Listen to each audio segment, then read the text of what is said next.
Welcome to Gimcrack Video. How may I help you? Hey, what's going on, man? You got anything new to watch? No, but we are running a special on sequels. Is that over there on that shelf that says that it's not for human consumption? No, on the one right next to it that says 3 for $1. Oh, let's just grab some. What could go wrong? Enjoy your selection.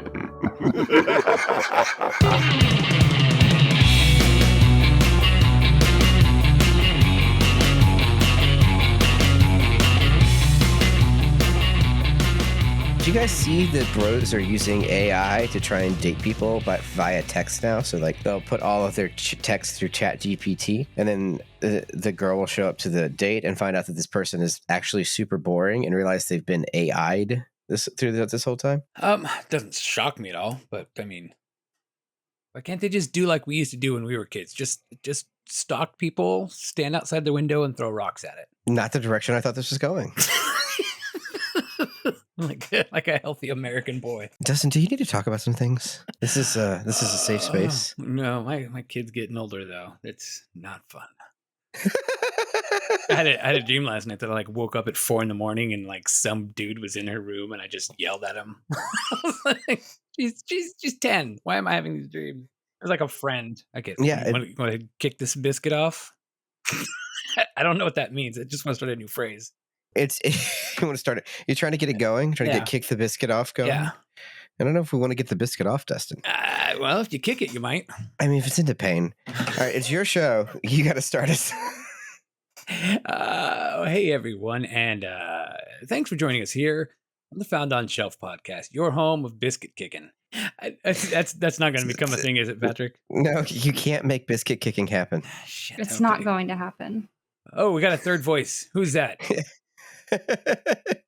So this week we have a guest. This is Kaylin. She is one of my best friends and was my best man at my wedding. This is her first time on the podcast. Kaylin, how are you doing tonight? I was doing great. Mm-hmm. And then I watched this movie. It wasn't terrible. No. I think that's the problem, is it wasn't terrible. It wasn't great. It was just there. Well, I set my expectations way too low. Wait, oh, okay. Well, we can invite you back. I've got some doozies coming up. You were saying that Chris was upset because this one wasn't bad? Yeah, my husband was very upset. He was like, "You got a good one." We had to ease you into it a little. Well, this is our third season of this fine podcast here, and Patrick, we record these episodes a little bit far in advance because our schedules are just nightmares sometimes. So we're planning this one to hopefully line up with Shark Week, right? Yes. Okay, so this should be our Shark Week episode. Yes, I think Kaylin lobbied to be a shark at one point. Okay, but back in the real world, do you know what just aired like a week ago on TV? On TV? No, I haven't had television in forever. The first episode of MILF Manor season 2. We haven't started our watch along podcast yet? No, that was the first episode. You know what? I'm not gonna watch this season. I just don't want to do it anymore. Did you find out what the twist is? God damn you! I did find out what the twist is. What's the twist? So it's just like, Kayla, are you familiar with MILF Manor, Kaylin? Are you talking about my house? Yes, that was a great answer. No, I'm talking about what was it? TLC? I think it was some TV show. I don't know. I saw a commercial for it on MTV at the hotel last week, so God knows what it's on. I don't know what things are on anymore. It feels like they keep switching networks. Like we talked about this, me and Kaylin. Drag Race keeps jumping networks every 3 years, and I have no idea what channel it's on anymore, and I have no idea what channel it's streaming on anymore. It's on Paramount Plus. It's on Paramount Plus now? I think it's also on Pluto. It was last week when I set up my child to watch Blaze and the Monster Machines. Blaze and the Monster Machines could also be an episode title of Drag Race. It's not. I'm not seeing it. No. Oh wait, we're talking about different. I thought we were talking about the car drag races. No. Oh God, I forgot that was a thing. I'm just kidding. I know what you're talking about. My daughter watched a couple episodes of that show, and I was like, no, I don't. It would be a really good episode for that random mid-season episode where the queens all make over race car drivers. Oh yeah, that would actually be funny. Okay, so the first season of MILF Manor, they brought like 8 older ladies out there, and they were like, hey, we're on this dating show, we're going to meet up with some young guys and blah blah blah. And then they take all the guys out there, and all the guys are their sons, and that was their big twist of the first season. And then they went on doing this dating show. It was just very weird, very awkward. Yeah, Is that not the same format this year? No. So season 2, they switched it up a little bit. Is it their daughters? They brought out no. They brought out. Look, I'm just trying to be inclusive here. Yeah, is it their nephews? No, it's the older ladies out there, and then they bring in a whole group of kids, and none of the sons are related to any of the mothers. However, these sons are also joined by their fathers, who are on the show, also trying to date the same women. Oh my god! And we're not. Why? If you would like to watch it, you can. Has the curse fallen to me this year? Yeah, I can't do MILF Manor, and I'm too tied up in the circle anyway. So I just want another season of Don't Fuck Island. What do they call it? Too Hot to Handle? Yeah. I feel like Don't Fuck Island is a better name, and I think they missed the boat on that. It's a great title. They should have went with that for sure. But we're not here to talk about reality TV. What are we here to talk about? We are here to talk about sharks. Most importantly, Shark Attack 3, the Megalodon. Shark Attack 3 Megalodon? Yeah, that's its official title. Okay. What's the movie about, Dustin? I don't know. You tell me. You got to pitch it. I got to pitch it. Well, let's see if Kaylin wants to pitch it first. All right. Kaylin, if you had to sell somebody on watching this movie, how would you do it? It's like Jaws, but with porn. Okay. All right. I would watch that though. Mm-hmm. Wait. I'm gonna do a Rocky Horror joke again. It's a different set of Jaws. Oh God. Are you sure? If I had to pitch this movie, do you want to see the best use of stock footage in any motion picture? Watch Shark Attack 3 Megalodon. Do that and Grizzly 2 back to back, because that'll give you some good stock footage. No, I said best use of stock footage.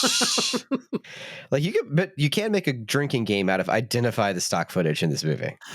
Yeah, probably. Yeah.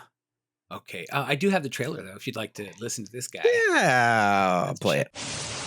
It survived the Ice Age, and it's been living in darkness for 60 million years. Nothing has ever disturbed its perfect peace. Until now. This shark isn't just some rare species. It can grow in excess of 75 feet long. It's supposed to be extinct. You're telling me one of these things is swimming off my coast? People pay a lot of money to come down here. They expect to use everything, including the beaches. We've got a 60-foot shark swimming off our coast that's not going to go away. We've got a shark heading for the shore. Get everyone out of the water now. Something was dangerous down there, and you let them dive anyway. Go tell your story. Who would believe you? A disgruntled employee with stolen confidential documents? We know the Meg's attracted to the cable. If that cable goes to full power, there is no telling how many of these we're going to have on our hands. We can't let that system go online. Full throttle now! Torpedo. It'll blow a hole clear to the hull of a battleship. Okay, what the fuck is up with the extreme music? It sounds like the Toby Mac music I played for you in the Christian episode. Extreme. Yes, it is. It is indeed extreme. That was the extreme intro to this movie. It actually sounded like a decent movie. So Shark Attack 3 Megalodon. Why is movie? Okay. Are you familiar with Shark Attack 1 and Shark Attack 2? God, no. Okay, good, because they have nothing to do with Shark Attack 3. It seems like a running theme in the movies we pick. It really does. Like, what does this have to do with anything? What I love about when I pitched this season to you is you're like, how are we going to drop in the third film in these franchises and know what the fuck's going on? Yeah. And what has proven time and time again is actually you can do it fine because the third movie has nothing to do with any of the movies that came before it. Yeah. Almost like 90% of the time. Yeah, that is true. So, well, this movie, let's see, where do we go with this? So, here's, Patrick, what does Angel 3 and Shark Attack 3 have in common? Were they both directed by porn directors? Yeah. Is that true? Yes, it is true. Okay, we have to get to this because Kaylin and I's boob count differs on this. Kaylin, what did you have? I have 14 sets. She has 14 sets on the tit counter. Okay. I count at 6. There was some nude beach action, wasn't there? Yes. See? Apparently, I missed the nude beach entirely. Yeah. I must have been typing a note on my phone. It was just topless. Insert Doctor Who joke here and missed the boobs like a goddamn nerd. Writing about Doctor Who and missing boobs. Yep, that's pretty nerdy. Why would I be writing about Doctor Who though? I don't know. Was it because of the main actor here? Yeah. John Barrowman is in this fucking movie. Barrowman, yes, his first film. This is so frustrating because I saw this movie and I told my wife, I said, "Man, he looks so young in this movie." And then I Googled it, and he's older than I am now. Oh, he's Captain Jack. He's just not aging at all, I guess. I don't know. Yeah, we'll get to Barrowman here at the end. We got some things to say about him. That should. Are we getting to the canceled part? Because he kind of got. He sort of got almost. He gets like soft canceled. Yeah. Yeah, but yeah, it's funny because I literally note like in my opening notes here that we see a ship doing underwater construction, an object shows up on the sonar, it disappears, and then back in Mexico, there's a topless women on the beach. That's what I wrote in my notes. So that's right what happened.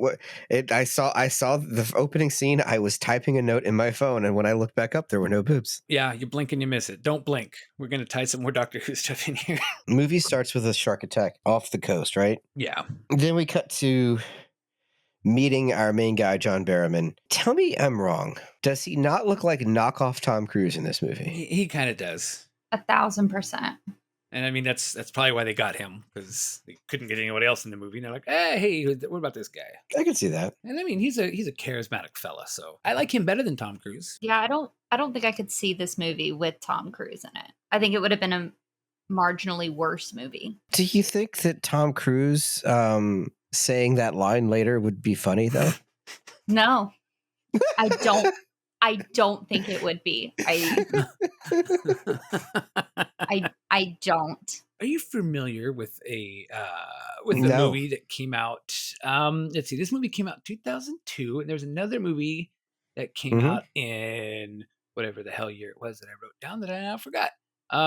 It is called The Meg. 2018. You mean the movie that almost never got made? The movie that kept going into production hell? The movie that was supposed to be an Eli Roth film, but he backed out of it because no one can apparently work with Eli Roth? It's because of that this movie got made. It's because nobody would make The Meg that these guys decided to make The Meg, but just change a few things. Wait. The Meg's been in production hell since the 90s? Because this movie came out in 2002. Yeah. The Meg is the book was in 97. Was it a Peter Benchley novel or something? I don't know who wrote it, but I did read the book.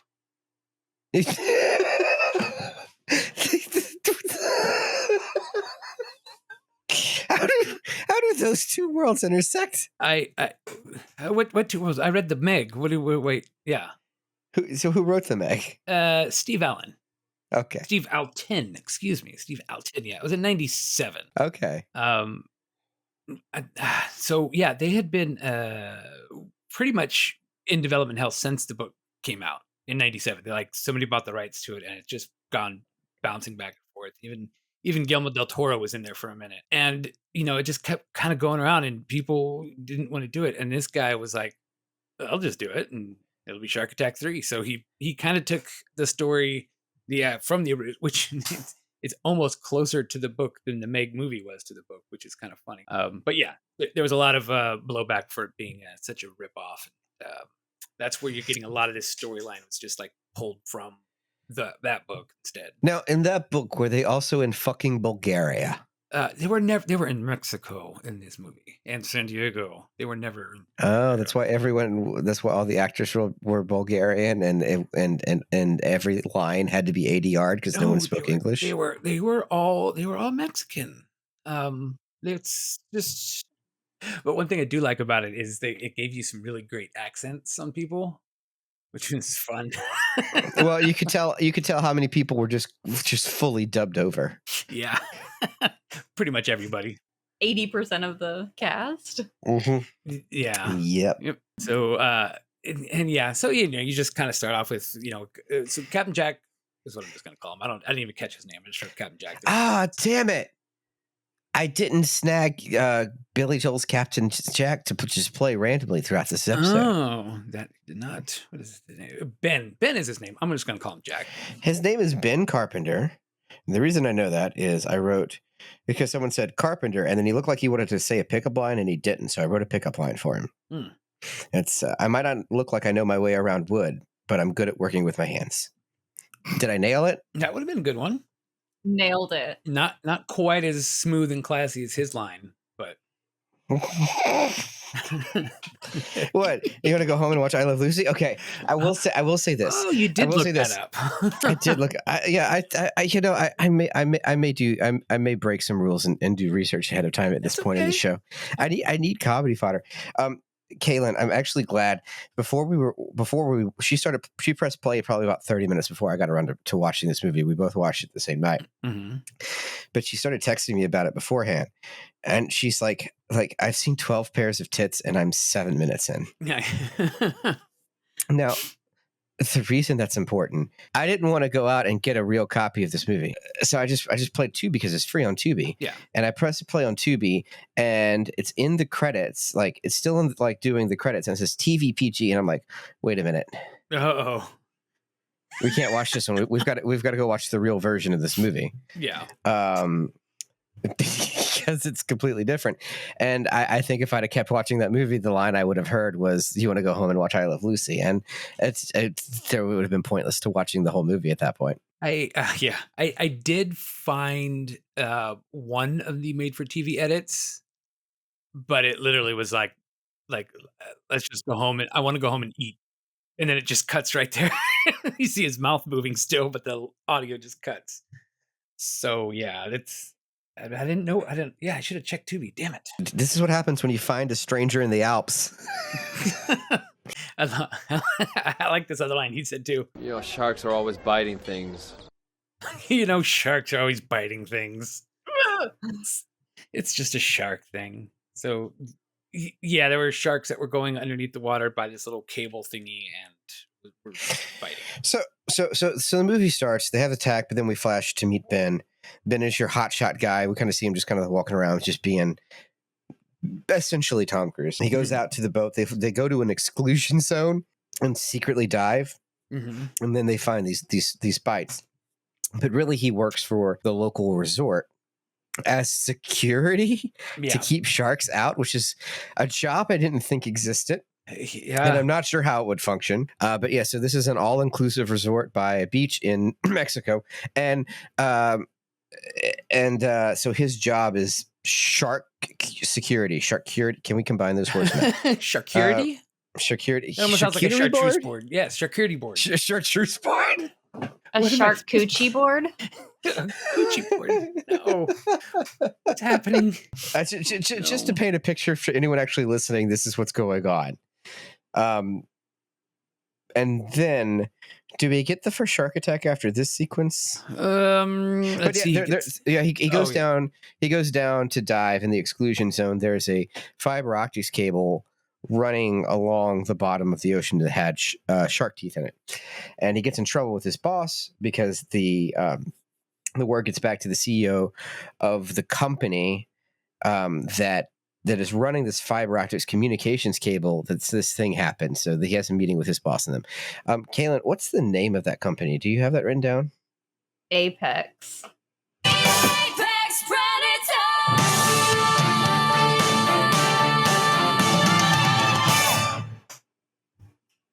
I thought that would be funnier. What is? I don't even know what that was from. I was stunned speechless because I had to stop myself from saying the full company's name was Apex Predator.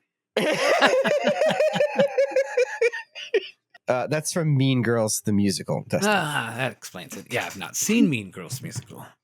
No, Blasphemy. Blasphemy. I have an important question. Have you seen Mean Girls? No. Oh my god. So I think Kaylin just figured out what her next appearance on this podcast is. I'm gonna tie everybody down and tape your eyes open and make you watch Mean Girls. Clockwork Orange style. Oh, that would not be fun. Or maybe it would. I don't know. I need to watch it though. I'll watch it at some point. I feel like it lines up great with everything else you guys do. It might. It's a little bit too well known, I think. It's a little bit too well made. Well, okay, then yeah, I'm definitely not gonna do that. We need high quality stuff like Nostril Picker and Things. Winter Beat. But I bring that up because I performatively as a bit have not been watching it for the entirety of our friendship, and it's such a point to the problem that we all went to see the musical version, but I've never watched the original version. Oh, that's funny. I even got you a copy of the original for Christmas like 2 years ago. Yeah, no, I am kind of the asshole at this point. I do have to watch it. Yeah, but if it's for the show, yes. If it's for the show, you have to watch it. That's the rule. Well, maybe I'm playing 4D chess there. Maybe it's a good episode of the show. Who knows?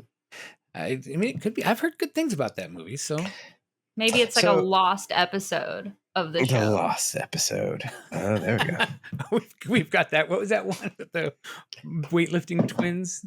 Yeah, we have 3 episodes that have never aired and never will air. Oh, it might. It might. I don't have a copy of them. Oh, I do. Oh, God. Aliens with a B? All right. So in this movie, did the shark attack start happening? Yeah, kind of, because he goes and talks to the boss, I guess, at the resort who wants to. I hired you to keep the beaches safe. Yeah, I hired you to keep the beaches safe. He's not keeping the bitches safe. It's such a great accent to go along with those lines. I hired you to keep the beaches safe. Okay, so yeah, so that was it. His thing was like he's not gonna do anything because John Barrowman's just there to Captain Jack's keeping the beaches safe. That's his job. And then it goes back to the beach, and we see a couple making out, and they go skinny dipping. No, the guy says they're making out while they're skinny dipping, and the girl gets a little panicky, and the guy says something kind of sarcastic. Do you have a clip of that? Are you afraid that something's going to swim up and bite your culo? This shark eats ass. Name of the episode. Bite your culo, huh? I love that guy. Are you afraid that something's going to swim up and bite your culo? Anyway, they get eaten. Yeah. Concurrent to this, Jack has, or Ben, has posted the picture of the tooth he found in the cable. Yes. Oh, I loved when he took a picture of it, and he like had a digital camera up to his hand, and then it took a picture, and on the picture it's just like a perfectly white background with a thing on it. I'm like, where's your hand? What happened? Mm-hmm. Yeah. That makes it laugh. Weird, huh? And there's a lot of misspelled words and all sorts of stuff. It's hilarious if you look at some of the signs in the background. Like at one point when it says like mystery tooth, it flashes to another screen and it's like MISTERY, and then it flashes back to another screen and it's like MYS. It's spelled correctly. It's pretty funny. I wasn't even paying enough attention to this movie to see boobs, Dustin. I did not read misspellings. Well, then you wouldn't know that one of the signs was incorrect in Spanish. It said sorido instead of cerrado, which means nothing. And one of them means like closed, I think. Yeah, it's supposed to be closed. But anyway, they misspelled Spanish words, they misspelled English words because they're in Bulgaria. Because they're filming in Bulgaria. He posts this tooth on the line because he wants to know what type of shark tooth it is because it's bigger than a normal shark's tooth. And we smash cut to a paleontologist somewhere, and she is cruising the internet, and she sees this tooth, and she's like, "Holy fucking shit! It's a megalodon tooth. We got to go down there." Yeah, that's what happens, right? Which kind of happens in the book too.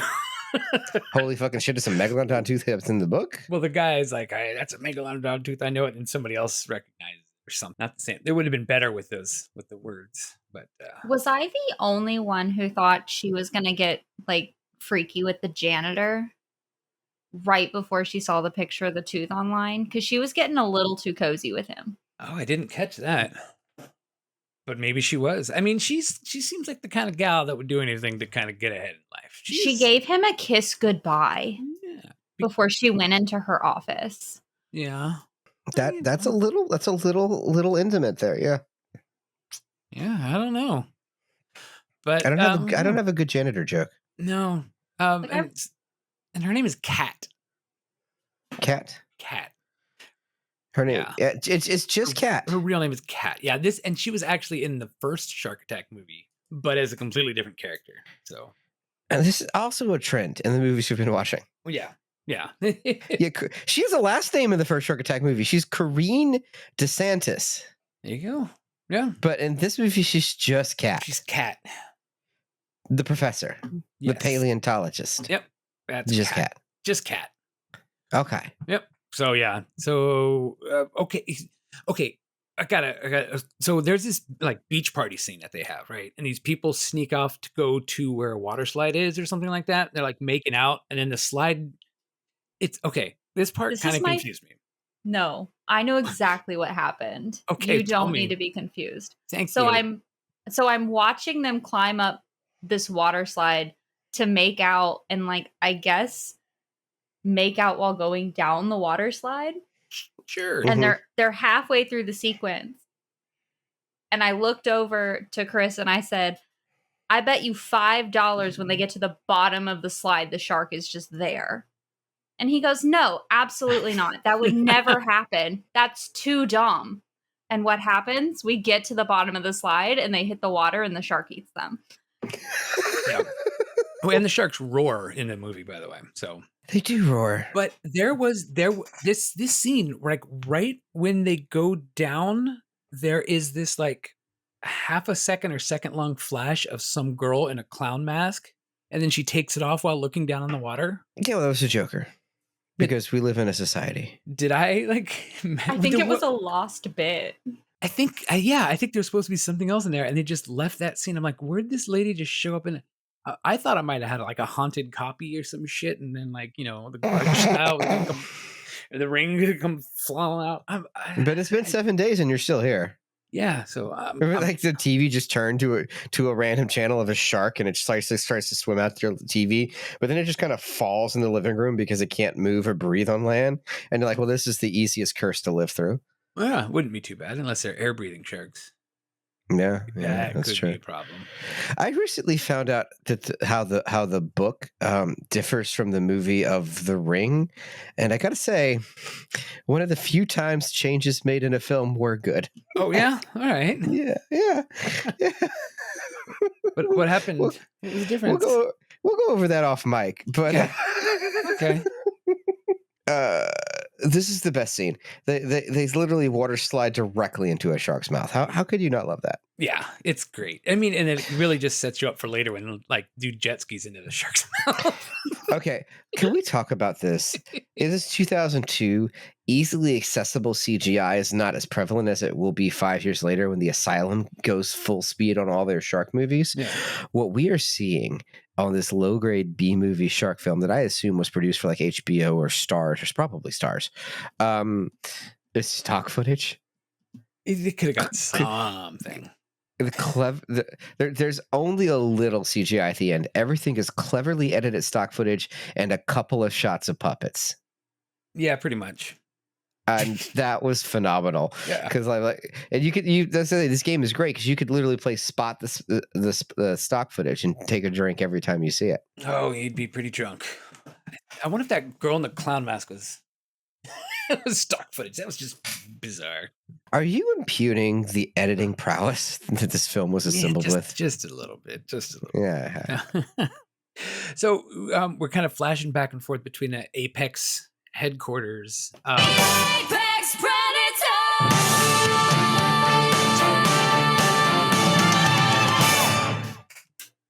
We found our Pee-wee's password bit for the episode. And they call our second main guy Chuck Rampart. What a great name. His name is Chuck Rampart? Yes. I don't know anyone's name. When do I ever know a name? But like, especially in this movie. Chuck Rampart. I didn't know they had names. Chuck Rampart sounds like the dude that Ben Shapiro writes into his novel that he secretly wants to fuck him. Like, he's a real man's man, 200 pounds. And I definitely don't fantasize about him railing me on an American flag. Watch Chuck Rampart raid the Oval Office. I would love to include this in a reboot of Walker, Texas Ranger. Walker, Texas Ranger, Chuck Rampart. Yeah, the eyes of Chuck Rampart are upon you. Brokeback Mountain 2. No, Brokeback Mountain's like 3 hours of drama. And you don't think that would be with... Well, Chuck Rampart would be kind of a get to the point kind of guy. I don't think he'd dilly-dally. Chuck Rampart would write level 5 spice smut because he would not mess around. Details? No. I know exactly what you want, and I will give it to you on this page with no plot, because why plot when you want smut? Chuck Rampart Part 2024. Anyway, we're going to pivot again to promote our new podcast, Monster Fucker Monthly, about monster erotica. Keep an eye out. So Kat shows up with her film crew, I guess, which is just a couple of guys. I had to take out a little bit of their audio because we need to talk about it. You like anything with a pair of tits, man. That's true. It is. But you're the ass man, remember? And you'd do anything for that ass. Fucking A right, man. Come on. Fucking A. It's like an alien wrote dude bro lines. I've never met a man who actually talks like that. Yeah, no. Yeah, it sounds very Tommy Wiseau like, and I really need to see his shark movie too. Chat GPT writes an Axe body spray commercial. Then you get it ADR'd by somebody. I mean, these are pretty much all Bulgarian actors, obviously, and I don't know who they got to like dub them back over, or if they did it themselves. They're not credited. No, I noticed that. I was like, I don't know. Maybe they just did their own. Who knows? Well, we all know how accurate IMDb is. Yeah, that's true. This podcast is a producer listed on IMDb, so I'm not questioning their legitimacy whatsoever. Mm-hmm. Yeah, anyone who associates with us is completely legitimate. Now, when they meet, when Kat introduces herself to Ben, she introduces herself not as a paleontologist, right? She introduces herself as something else. Yeah, a marine biologist. Tell you, Jerry, at that moment, I was a marine biologist. Wow, you came with the clips. I came with the clips tonight. I'm not here to fuck around. I came here to chew bubblegum and talk about Shark Attack 3. Prepare to beat off. It's not even relevant yet. You have to wait to the line. The line. Fucking shit! That line? Chuck Rampart. Oh, shit, what happened to my other... Hold on, what happened to this? Is this the... Oh, God, I don't know what's going on now. I've poured Hawaiian rum into my Hawaiian coffee into a cup that says, "Let's get cracking." So I'm very seasonal for this. Oh, hell yeah, that works. Great for tonight's evening. Yeah. Okay, so now we're kind of getting to like... So Kat's out there on the water with her little camera crew people. Everybody's sleeping on the boat. And now, well, before this, we had another murder scene happen before this happens. Which murder scene? The Marlins, or is that after this? Wait, I think that might have been after when they bite the marlin in half. Yeah. Is that after? I think that was a little after, but I don't. It doesn't really matter all that much where it is. No, it's before this. We could talk about it. Yeah, so like it's before this. Then they go out. Then the dog gets eaten. The dog's owner gets eaten. So yeah, there is a scene which some people are fishing for marlins. Yeah. There's one dude who's fishing, and then the other two people who are with him are making out in the back. Yeah. When I say in the back, directly behind him, like a foot behind his head where he's fishing. It's a small boat. Yeah. It wasn't that small. There were other places they could have gone to do that activity. Yeah. But he's fishing with stock footage of a swordfish, which, by the way, I had no idea how big those things actually fucking were. Jesus. They're ginormous. Yeah. Yeah, they're scarier than the shark. What's happening? I brought this up because apparently Chris told me I needed to play a clip here, so I'm going to play that now. Oh, wait, what was that? I don't know if that was the right one. Oh no. SpongeBob, quick, reel it in! Can't you hear the music? That's a 4/4 string ostinato in D minor! Every sailor knows it means death! Reel it in before it's too late! Hurry, SpongeBob! The music's getting faster! Hello? We had to pause the movie and I had to listen to that clip in real time. Every time. Every time? Every time. Wow.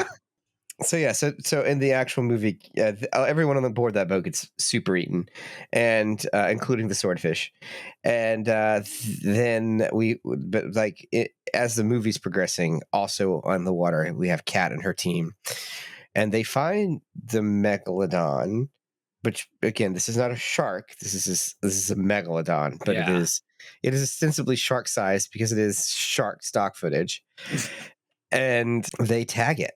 And then it tries to attack them. Yeah, so he tags it to track it. And and then he goes. What is he go back to her room and find out she lied about being a marine biologist, and he's all getting pissed off. Well, that's because also after she gets tagged, a guy's playing with his dog on the beach, and then the guy gets eaten. The dog's fine. It's great. Yeah, the dog was like, I'm going out there and getting the frisbee, and, and the dude just gets eaten. It's like, good boy. It's my dog. But his arm washes up, and that's when Ben's like, "You knew there was a fucking shark here." And she's like, "It's not a shark; it's a dinosaur." Yeah, it's a dinosaur. A dinosaur. So, and that's kind of the whole plot of the Megalodon. Was that it was deep in the Mariana Trench, and they went down there and disturbed some layer, and it came up after them. Not just anyone. The company went down into the trench to lay fiber optic cable. Yeah. And also they keep saying the pipe is leaking. What's it leaking? Is it leaking fiber optics? Fibers into the ocean? Little laser shows? What the fuck's going on down here? It's leaking sound waves. Oh. I'd be annoyed too if I was enjoying a little peaceful slumber in the depths of nowhere and all of a sudden there was just noise in my ear. Right. I would probably be just like Chuck Rampart. Bull fucking shit. And I would just yell that out and just go chasing after whatever it was that was making that sound. And then you know what I would do? Bite your culo. I don't know how productive that would be, though. I don't know either. So that bullshit clip. There is a German industrial band called Synthetic Adrenaline Music. They made a song called "Bull Fucking Shit" that that takes that clip as well as a bunch of other audio and makes it into what you'd expect something that a German band called Synthetic Adrenaline Music would sound like. Very, very in the spirit of Kill Whitney Dead. Yeah. So yeah, and they call him Sam. Synthetic Adrenaline Music, Sam. So go check them out. There's a little plug for them. We're plugging a German band without researching them. That's good. That's a good idea. Okay, you're right. Maybe I should look into that a little bit more. I mean, by the way, you can't plug Ramstein anymore either. No, why not? They do what they do. You should Google it. It's very grim. Okay, I'll wait till I'm on a VPN on a private browser. You can't plug anything anymore. I know. People keep doing horrible shit and getting found out about it. So that's why we make up our sponsors. I mean, that's why we go for not as well known sponsors. Reliable sponsors who listen and support the show. Yes, yeah, they're your everyday people. They're not big corporations. That's what I'm trying to say here. Yeah, it's not like the big Apex Corporation. Apex Predator!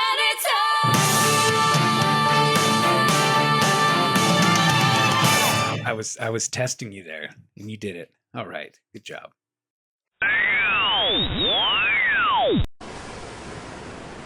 A circus on the beach? I don't believe it. Far out, Daddy-O, far out. Say, what's with that creepy-looking clown?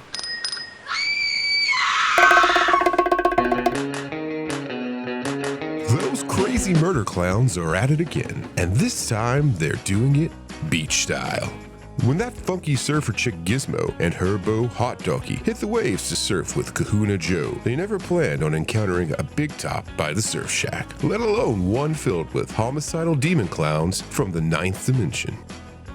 Hey man, I don't dig the vibe of that chainsaw-wielding freak one bit. Let's get out of here.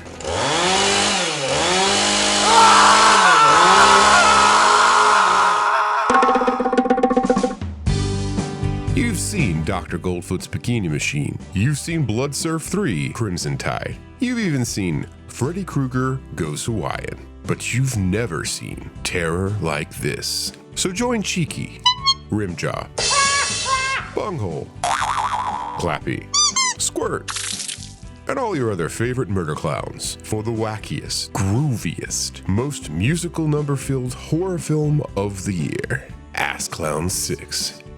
Beach Party in Ass Town. Get some sand in your ass circus.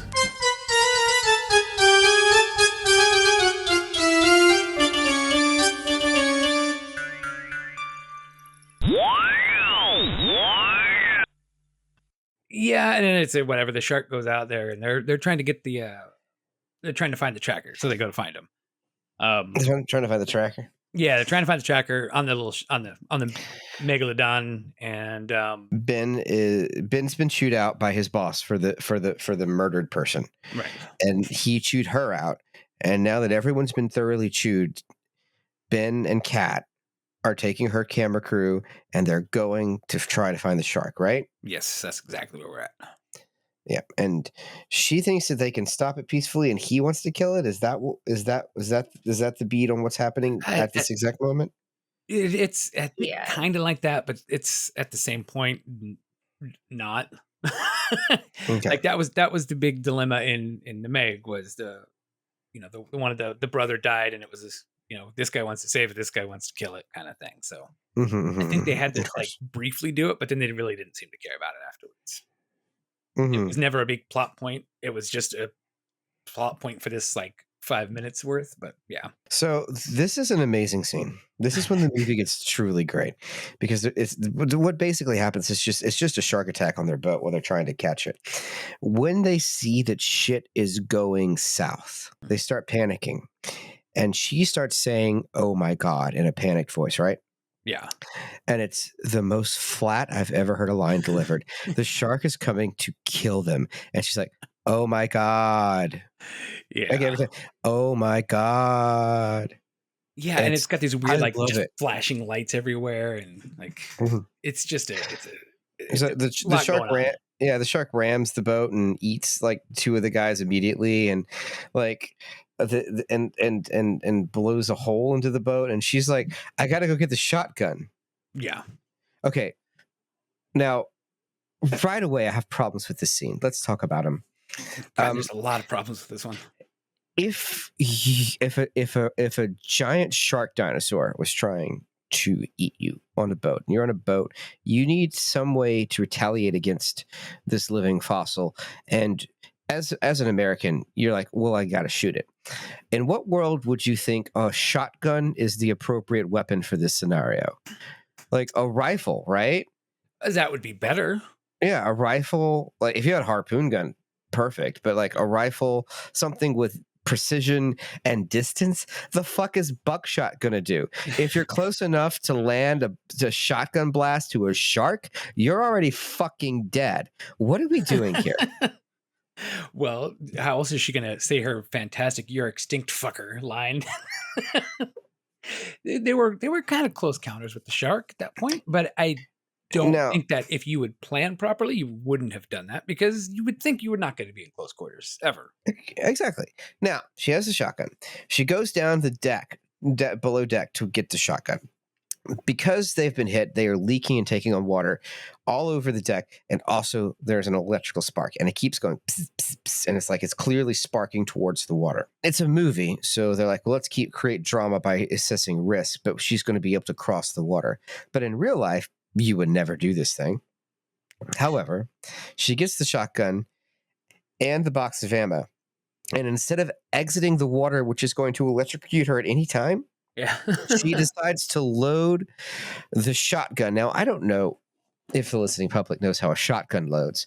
This is a one where you can load it with multiple shots at a time, and she is doing that one at a time while the water is sparking behind her, and then she drops the gun into the water, rendering it useless.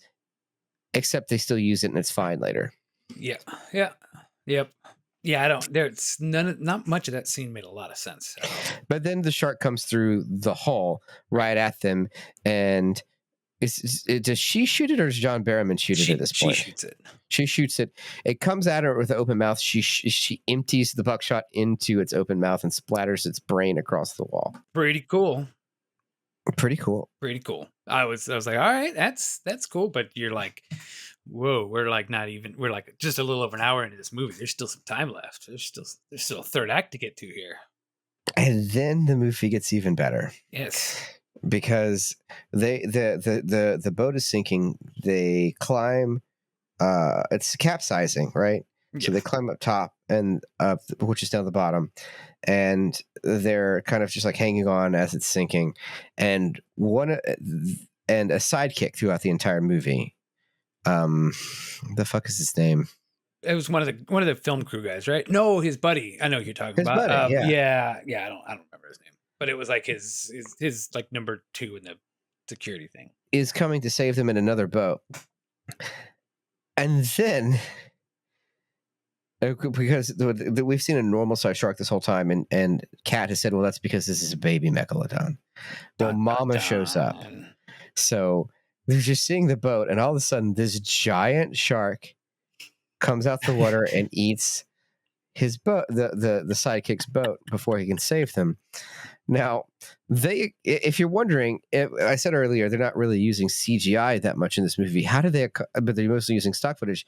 How do you think they accomplish this effect? Does anyone want to illustrate this before I continue to dominate the conversation? Because this is the moment the movie becomes truly great. It's like when you were a younger kid and you'd like try to green screen something, but you didn't really know how to do it, and you didn't know how to like mask things properly, so you just had like a big block just kind of go and then disappear into another shape. So Thomas, it felt very much like you grabbed a magazine clipping of a shark and then another magazine clipping of a guy on a boat. Yes. And then glued them on top of each other and then stuck them on a poster board. Mm-hmm. It's like those kids' books where you like pull the thing and then the thing moves. It's like the shark just kind of shark goes up, boat goes in. So to make a 3rd grade science project. Yes.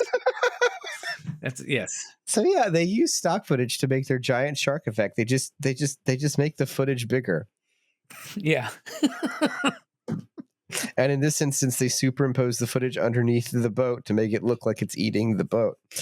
And they do this the rest of the entire movie, and it's the best thing I've ever seen. And it's pretty much the same clip, just kind of slightly different, skewed slightly different. They have 3 clips. Yeah. They have this one.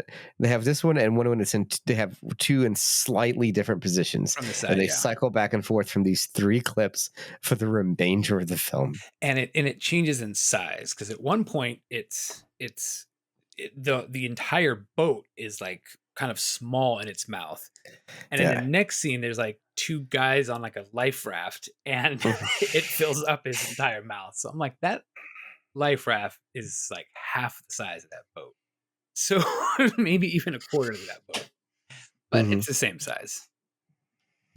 And then the dude jet skis into it, which is... Well, that's at the end of the movie. That's at the that's at the end of the movie, not now. Yeah. Yeah. You're ruining it. You're getting ahead of yourself. You're putting the shark before the corn. Yes. Sharks of the Corn? What? We can watch Sharks of the Corn again if you want. No, I'm good. I'm good. All right. Oh my God. Anyway, we are catching up to the line. But yeah, so we're getting there. Helicopter flies overhead. They wave it down. They're able to escape.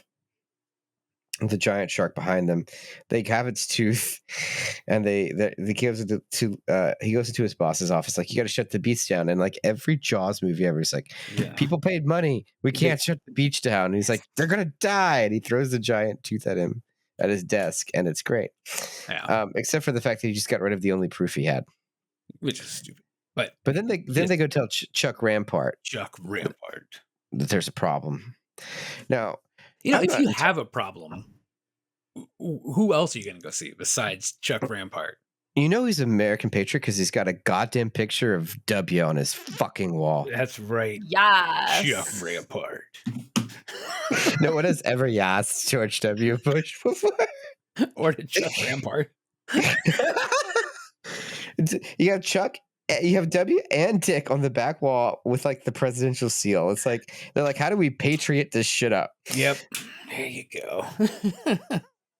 But then like 5 minutes later, he becomes what I like to lovingly call him as Grandpa Conspiracy Theorist. Yeah, he kind of goes off on a just way off. Yeah. I was like, I believe you're giant shark, and I got to tell you, they're putting chemicals in the water that make the frogs gay, and chemtrails. Chemtrails are going to turn us all into replicants. I've seen it. I saw a blog post about it. This is 2002. I saw it on Usenet. People still use Usenet in 2002. Yeah, you saw it on the internet. In the internets. No, Chuck Rampart bought a book about it at a gun show. That's how Chuck Rampart found out. Yeah, you got to be careful about the books they sell at gun shows. Exactly. So Chuck's got a torpedo. Well, yeah. Okay. Before we can start torpedo, he hacks the CEO's system. He hacks the Apex company's system. Apex Predator!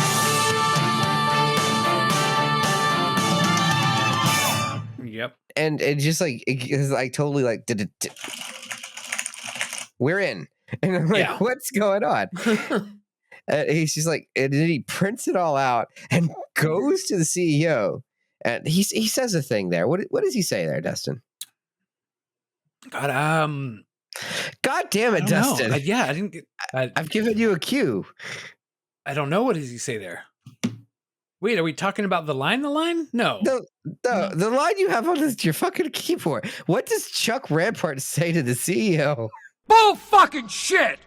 Okay. I was lost there for a second. I know.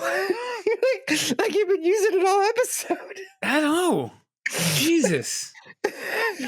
Falling down on your job over You've there, been man. giving us I know. tens I was all day, and when the moment came for your moment to shine, you dropped the ball. Chuck Rampart would have never dropped the ball like that, Dustin. Damn it. I let Chuck Rampart down. I let all of America down. Yeah, that's exactly what I was going to say. You let America down. But yes, now I see where we're at there. Okay, now I'm following. But then we find out, okay, that's the plot. They knew that there was something down there, and they I mean, that's just like the plot of every kind of one of these movies. It's like our hero finds out that there's a problem, but then there's this one guy who's not really the bad guy, but he kind of is a dick capitalist, and he's like, I'm not going to shut this thing down because we got to make money. And then there's like the big guys on top of a corporation that like knew about a problem all the time. It's like the same freaking formula. I added nothing to this show, but I just wanted to say that. It's just comedy poison. then we get to they're gonna formulate their plan. They're gonna suit up. They're gonna torpedo up. So we do find out at that point that Chuck stole a torpedo from a decommissioned sub. Fuck yeah, he did. And he's been having it in his like basement or his garage. And like, I was gonna ask, like, does he just like he had a whole armory? Yeah, he did. Just in his garage. Do you think so? That's Chuck Rampart in a nutshell. I would feel so uncomfortable having an explosive inside of my house. He's got a whole fucking torpedo. Well, yeah, you're not Chuck Rampart. You're right. No, you're right. Do you know what his middle name is? Is it badass? He doesn't need a fucking middle name. He's Chuck goddamn Rampart. Bull fucking shit! We're gonna write Chuck Rampart fan fiction. Yeah, we are. I'm doing that right now. Where's my pen? Wait till the Chuck Rampart and Norm the Gnome. Chuck, no, you're just gonna self-publish the Chuck Rampart novels on Kindle, like now. Put it on Kindle Unlimited. Yeah, I'll just have AI write me a story. Write me a story about Chuck Rampart and Norm the Gnome. Okay. It's not gonna give you smut. Well, write me a smut book about Chuck Rampart. Yeah, then you just read through and pepper it up a little bit. You know, you got to throw in a couple of, kick the biscuit around and then, take it from there and see what happens. You can't make kick the biscuit happen. It's not going to happen. I bet I could write a Chuck Rampart smut book and make kick the biscuit happen. Oh my gosh, that would be fantastic. I will, the Found on Shelf podcast will donate $10 to your fund. Thank you. It'll go to my coffee so I can write this in a coffee shop. There you go. Yeah, of course. Yeah. See, we're branching out. Smut is written. We're branching out. Yep. We're into content creation now. Yes. Questionable content creation. Yeah, exactly. We're working with big time Hollywood people and breaking out into the book game. So we make the kind of movies that Hollywood's afraid to watch. Yeah. I'll make sure to credit you in my forward. Sweet. I appreciate it. This book is dedicated to the Found on Shelf podcast. I appreciate it. Bull fucking shit. Bull fucking shit. Bull fucking shit is the second best line in this movie. So they spend some time developing a plan and arming a torpedo into a small submersible. Yeah. A very small submarine. We have to come back to that point later. It is a single person submarine. And we'll circle back to that. And then after they arm it, they're like, let's go home for the night, meet back up here at 8 a.m. And then Chuck Rampart leaves the scene. We're left with just Ben and Kat. They're talking. And the greatest line in the history of cinema is said. Justin, you want to walk us through this? Prepare to beat off. That's the wrong goddamn clip. You're supposed to play that after the line. What do you say I take you home and eat your pussy?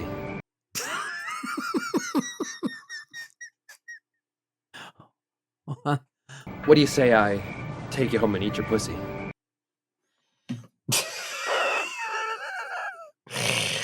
Yeah. So, a couple things. Yeah. When this happened, I got a text from Kaylin. It's just in all caps. That just said, "What the fuck?" Yeah. Yeah. So, did you read the history behind the line? I did. But I feel like you should be the one to tell us about this. Yeah. So basically, the director of this fine film, he wanted him to improvise a line that was going to make his co-star Kat laugh. He was like, just go with something and just say it, and yeah. And John Barrowman, being John Barrowman, yes, decided that he would say the line, "What do you say? I take you home." And so he just said that line on a whim, and he didn't even realize that the director kept that line in the film because she did not laugh at all. He did not get the reaction that she wanted. She didn't. That's the best part. The director's like, add him a line that's going to make Jenny McShane laugh. And he's like, okay, I'll say this insane thing.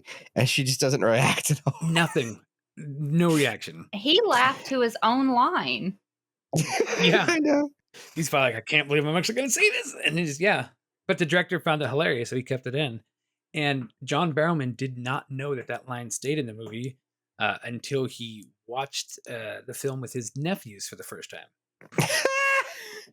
And then in the censored version, it says, "I'm wired. You want to go home and watch I Love Lucy?" That's not as fun. No, not even close. It's terrible. But so that was the story of The Line. Yeah, and then they have sexy shower time. It's a good line. It's hilarious. I can't believe that they made that landed in the movie. It's insane. Yeah, and I mean he's kind of got I guess he's got a history of I forget what he called it. Questionable behavior on set. Tomfoolery. That's what he called it. Just some tomfoolery. Yeah. There, some people have called it things. Yeah. Anyway, sexy shower time with Captain Jack. I mean, I'd like to have some. I can honestly say that line would only work coming from him. If any other actor was in that spot and said that, it would have had a completely, it wouldn't be in the movie at all. Yeah, it'd be kind of creepy and weird. And it only works because it's him. Are you okay? Did you die? Well, I was gonna say something until I remembered that there are ladies present. So oh my god! Don't offend me like that. Just say it. I was going to say yes, famed eater of pussies, John Barrowman. I don't know why that would offend me. I don't know, because a lot of women don't like to hear the P word. So it's kind of uncomfortable saying it sometimes. Okay, well, that's a you problem. I know. I could say cunt all day long, but not the other one. It's just weird. I don't know. All of this is making it in the cut. I just don't even need to make a therapy appointment this week. I'm good. So let's go. Let's continue. Well, I don't know. What the fuck happens next? They all get into a yellow submarine. Yeah, they get in the little submarine. So did you notice something about the submarine? Because my first thought was much bigger on the inside. Yep. Yeah. I'm like 90% sure that's Jack saying it, but I can't remember now. It sounds like him, yeah. I had to go to like 3 compilation files to find it, but the shot in that is like all the way up here, like all the way at the top of the TARDIS, and the artifacting in the video is so extreme. I'm like, that sounds like his voice, but I can't actually see what's going on. And you're like, whatever. We'll just pretend it is. Yeah, this and the other boat were pretty bad. I mean, you'd be surprised at some of the room they have like underneath, but it's also not that much room. I haven't been in a submarine, but I've been on a lot of boats. Yeah, it's there's 2 side by side. Yeah, but yeah, so they're there. There's I call it the money yacht. This is like where the guy in the company that starts with an A and the guy that wants the beaches protected. And listeners, just like there's a non-zero chance you've seen a YouTube clip of the pussy line, this particular one, you have probably also, there's a non-zero chance you've seen a clip of this yacht getting fucked by this shark because there's a video on YouTube that has over 60 million views of this scene. Oh wow.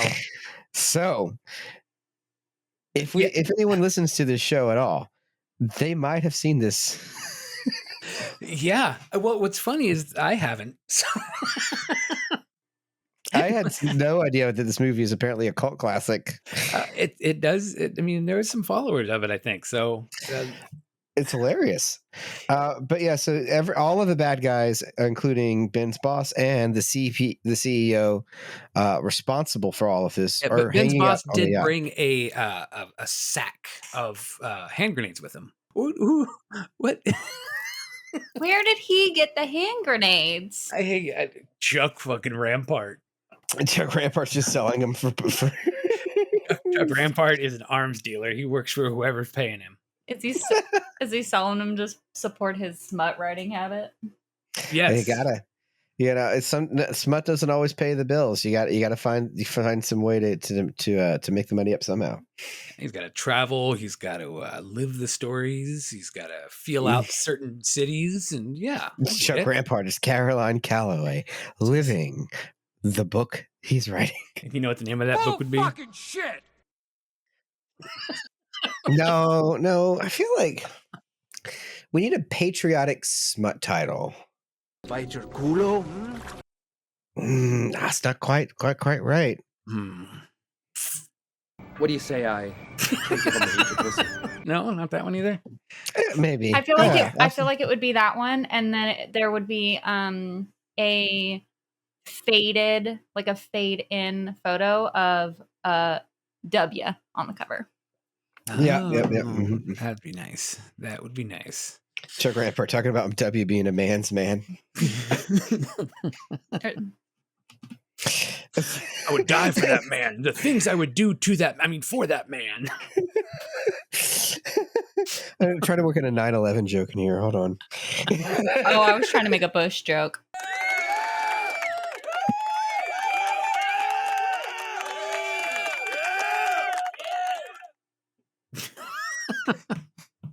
Right. Why do I have all the soundbar tonight? I don't know. We're talking about 9 to 11 and some Bush. I'm confused here. Okay, so let's paint the picture of this final scene.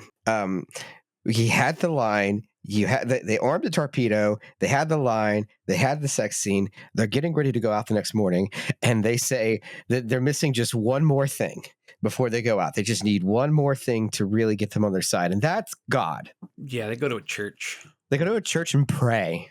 Yep. And they pray and they light candles. Like, I didn't see God coming.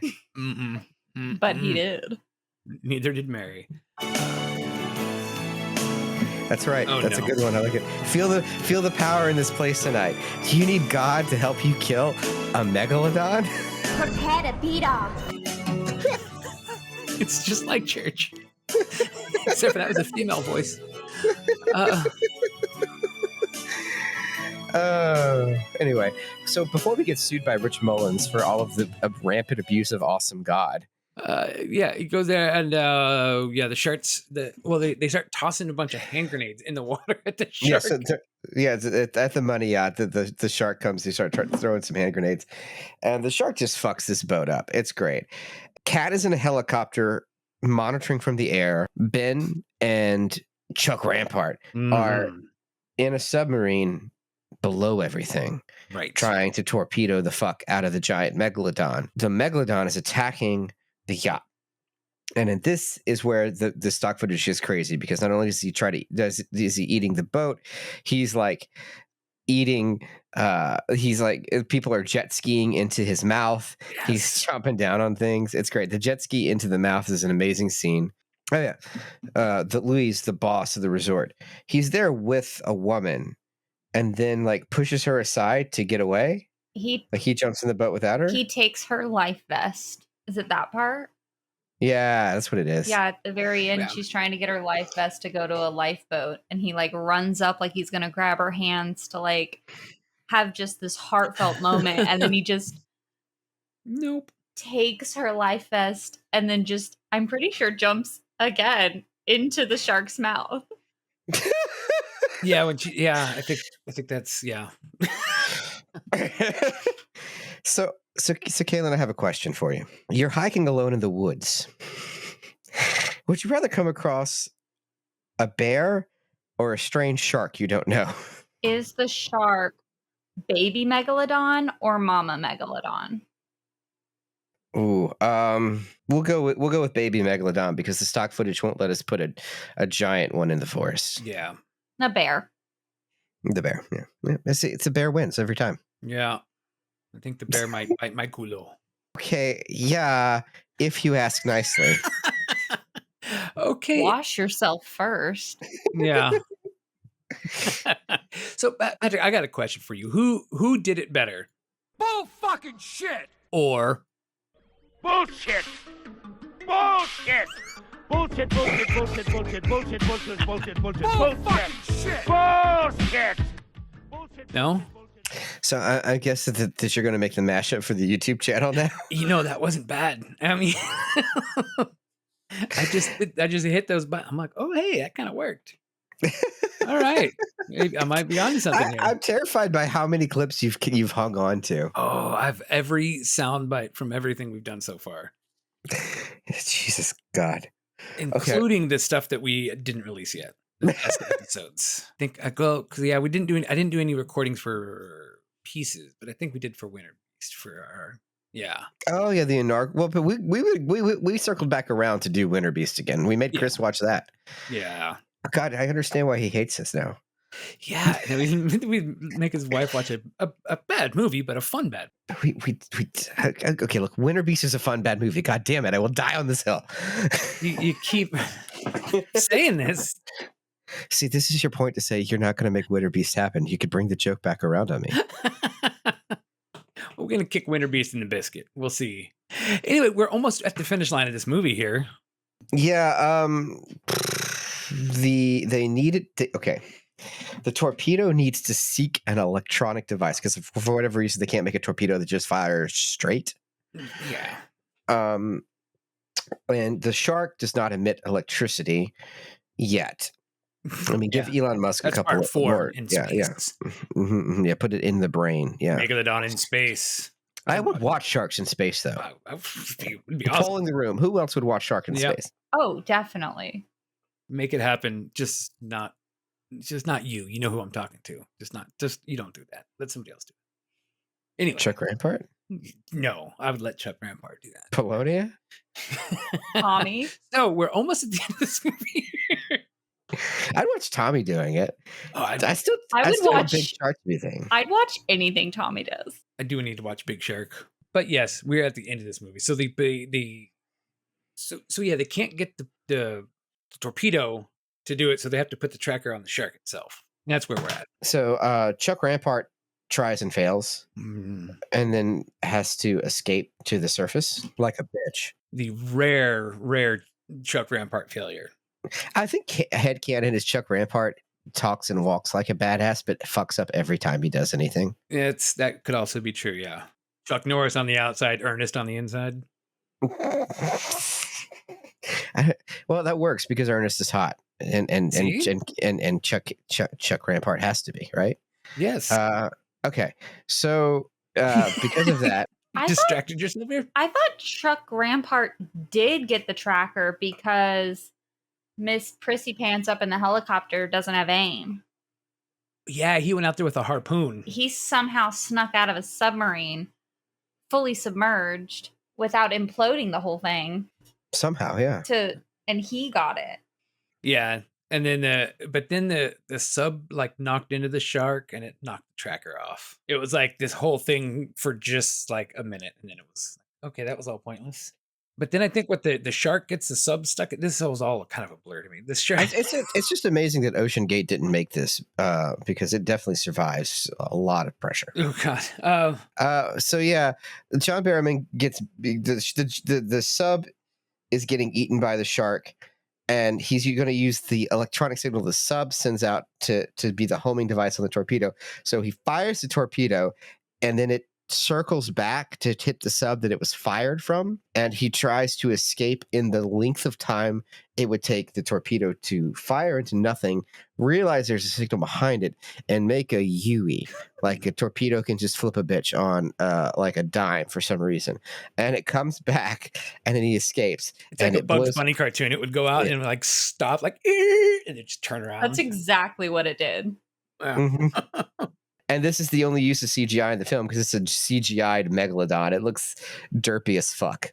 Yeah. It's like this big fat chode of a shark. Did I say shark? I think I said shark. Shark Attack 3. And the torpedo comes back around and tries to blow it up. And does. It blows it up into fish guts, and John/Ben is able to survive. And they drag him onto a survival raft. The cat, she's been in the helicopter this whole time. When she sees his body surface after the giant explosion in the water, and he just kind of floats his face up into the water, she leaps out of the helicopter into the ocean, and then it helps drag him to a survival raft. Yeah. And yeah, I guess in hopes that the shark did die after all. Mm-hmm. Like, yeah, that's what she does, because she had to, because he never made good with his promise. They had sexy time, but he didn't come through with his promise of actually eating her pussy, so she had to save him.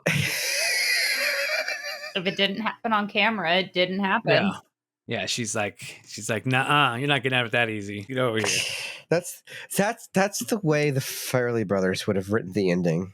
And you got Chuck Rampart over here. Chuck Rampart. That's good. There's something there. That's what he's there for. And the movie ends. Roll credits. Yeah. And then John Barrowman says, Megala who? Oh, yeah, that was the closing line. I forgot about that. I screamed so loud. I was like, what? What? What? Who? Yeah.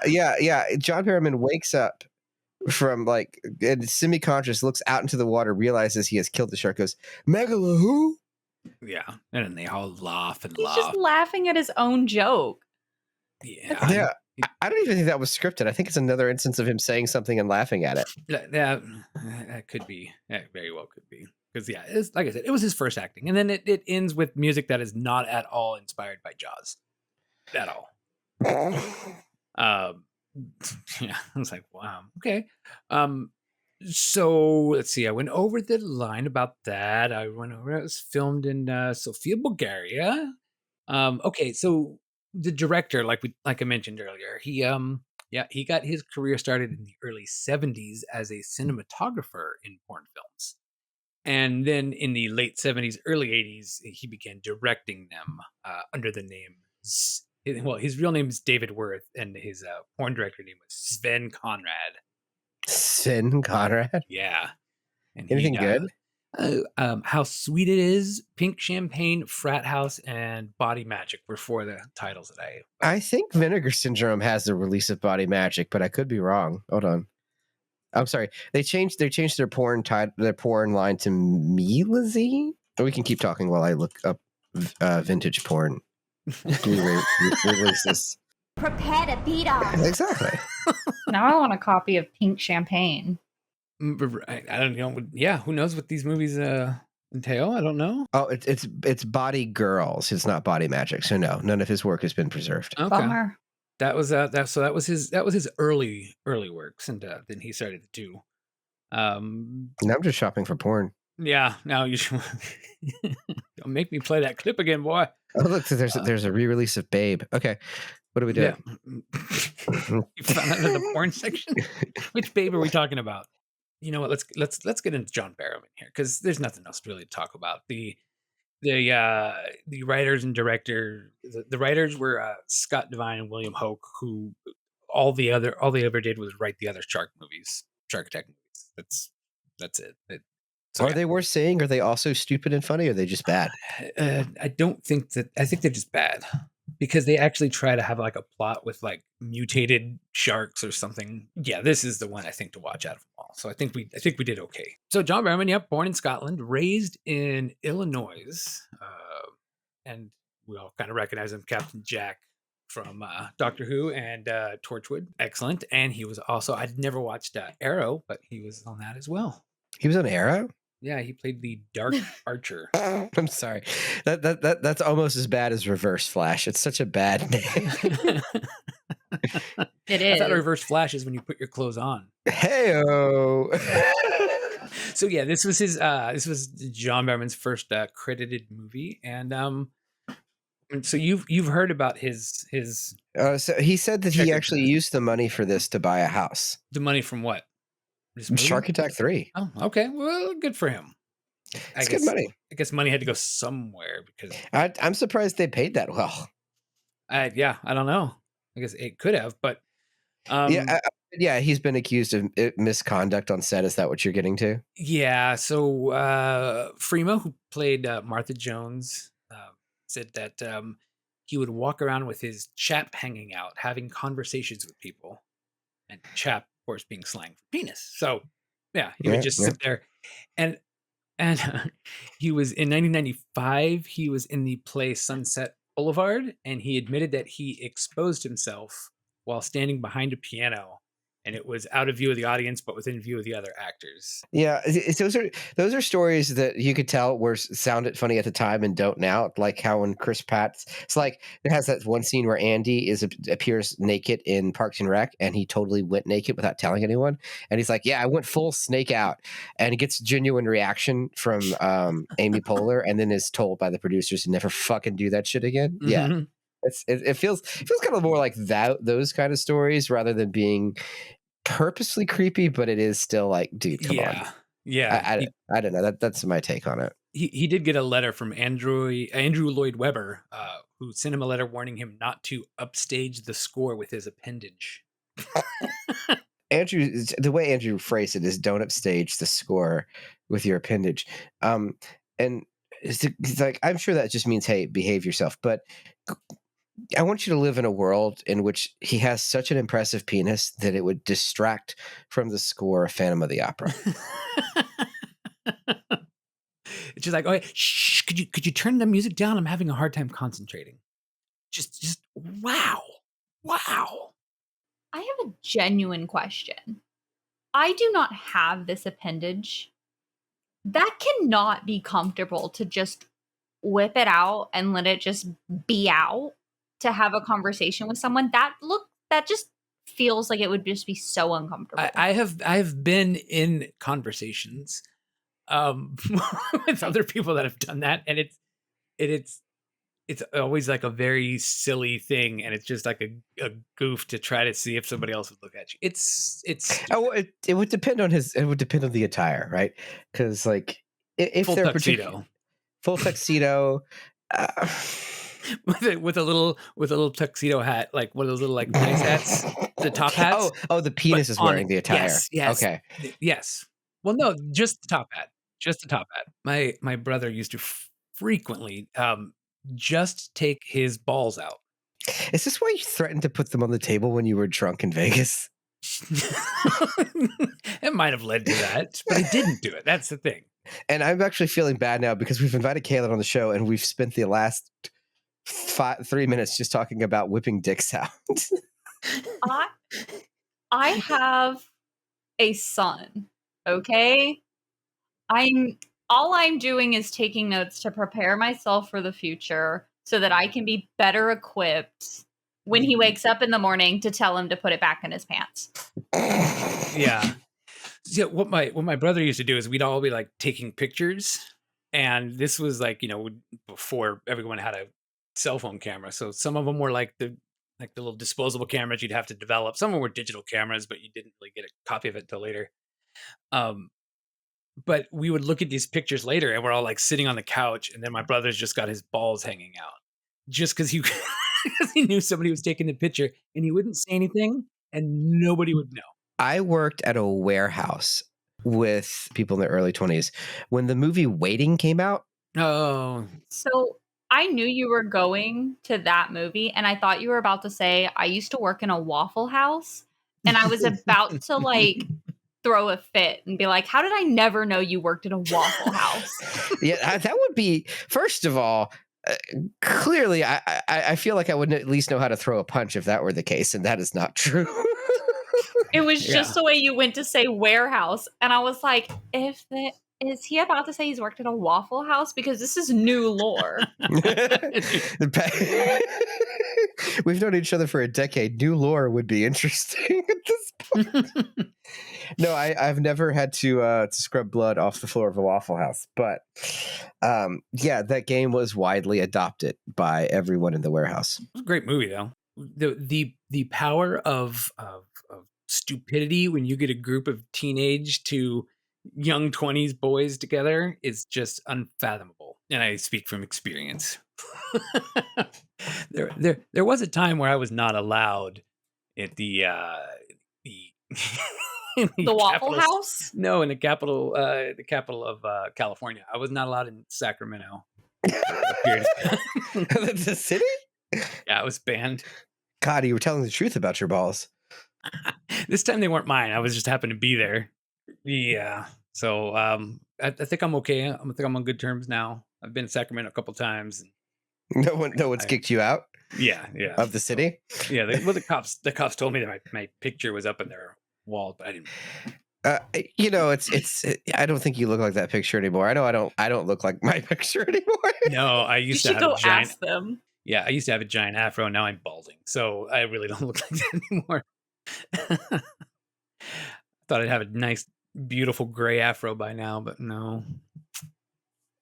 The Bob Ross path. Yeah, it happens. But yeah, and that was really about all I had for this movie. There was not a lot to go on. almost every single actor. It was just somebody they picked up in Bolivia. And that's probably why they were able to afford to pay John Barrowman as much, because nobody else did anything else. I mean, they all were just, I mean, a couple of them did some more Bulgarian films, I guess. So, you know, they got a little taste of the film life and wanted to keep doing it. But yeah, that's that was about it. That's it in a nutshell. So, I'm going to ask both of you. Let's see, Patrick, we'll start with you. What do you say I take you home and eat your pussy? Wait. That's no. In a way, I brought you here to offer you a job. You think you can do it better, so here's your chance. I was going to say, Dustin, I'm married. So yeah, you're that's the old bit of this old show here, where you change three things. You have to change three things. How? I can't change a goddamn thing about this movie. It's perfect. It's crafted by God. That's why he appeared in the last scene. Just like, oh, I have blessed this film. Shark Attack 3 Megalodon, that's my movie. You thought it was Passion of the Christ? No. I, God, endorse Shark Attack 3 Megalodon. Mm-hmm. No, what is funny though is Clint Howard says he lets all his films that he doesn't worry about planning his career. He leaves it up to God, which canonically means that God has ordained Clint Howard's career, and that Ice Cream Man exists due to the will of God, anointed by God. Ice Cream Man, the movie. I think I like that universe. Yeah, that should be on the box. Absolutely. What could I change about this movie? More stock footage of a giant shark eating people. Okay, like more like additional more footage, scenes. or just use Yeah. it more. But you mean just use it more? No, yeah, so use the same clip more. It would not be funny if we had additional footage. No. Use the same clip more. Yeah. Like I want it coming from the side. I want it coming from the top. I would like to see the rest of the scene with the clown girl. Okay, yeah, I'm very, very conflicted about that one. That was spooky. And either we could we've come to a fork in the road here. Either more scenes with Chuck Rampart, or just shove some more boobs in there. One of the two. I think 14 pairs is pretty good. So number. More Chuck Rampart. More Chuck Rampart. More Chuck Rampart. All right. That's it. That's three things. All right. Well, what do you got, Kaylin? You got three things you want to change? I was also going to say more Chuck Rampart. Okay. There was not enough of him. Yeah. Not to go off of the more shark stock footage. I needed more insane shark deaths. There were not enough. Yeah, they could have sprinkled some of those in a little earlier. Like the jet ski in the mouth was great, but let's have something kind of like that with the smaller shark. Well, they do. You get the water slide. Yeah. Yeah, I guess you get that one. But I could have done another one. More like another water slide. Mm-hmm. A second water slide. Shark Attack 4, the second water slide. Like it's a crossover with Aquaslash. What's Aquaslash? It's a movie Chris got me. It's about a water slide of death. Okay. Is it a demon water park? No, they just randomly put metal blades in a water slide, and people keep going down it for some reason. It makes no sense. I love it. Wow. I'll check that out. And also, the bad guy in that movie is still unresolved childhood trauma. So I don't know what the fuck to tell you. Yeah. How does that work? I don't know, but it does. The unresolved childhood trauma led me to put blades inside of a water slide. Okay, cool. But people were still going down it. That's on them. But, I've seen Class Action Park. Yeah. So it does make sense that people would still go down the death slide. Yeah. They'd think, oh, it's just a story. It doesn't really happen. Well, like, I can defy death. Right. Yeah, you gotta take your chance. Like, have you met teenagers? That's true. Yeah, let's go fuck with old man Chuck Rampart. He's got a torpedo in his goddamn garage. Now you're screwed. Yeah, don't piss him off. He's got a torpedo. He's just gonna push it out in his little red wagon, and it's gonna come seeking your ass. All right. I think that wraps it up for this episode. Do you have anything you want to plug or you want to share? Or you want to tell anyone to look at? Read my book. Chuck Rampart Does Smut. Coming out, I don't know when. It'll be a Kindle book for a penny soon. So we'll get you out there. That would be fantastic. Patrick, anything you want to tell the listeners? No, I've got no jokes. Okay, well, you know what? There is something I should tell them, right? Oh, I don't know. Yeah. So we are the Found on Shelf podcast. We do this every other week on New Video Tuesday. If you like what we do, please listen to us. Also, give us money. You can find us on all of our social networks as Found on Shelf Pod, on Twitter, on Blue Sky, on Net Zero. If there's a social media site, we are on it as Found on Shelf Pod. Look us up, and we'll be there to give you lighthearted takes on terrible, terrible movies. Yeah, back to you, Dustin. Yeah, and then check us out on foundonshelfpod.com. You can leave us voicemails, feedback, all that kind of fun stuff. Please rate and review us on Apple Podcasts. All 5 stars. If it's funny, we might read it on air. And share it with a friend. I think that's a good note to go out on. Like herpes, share it. Yeah, share it with your friends and loved ones. Sharing is caring.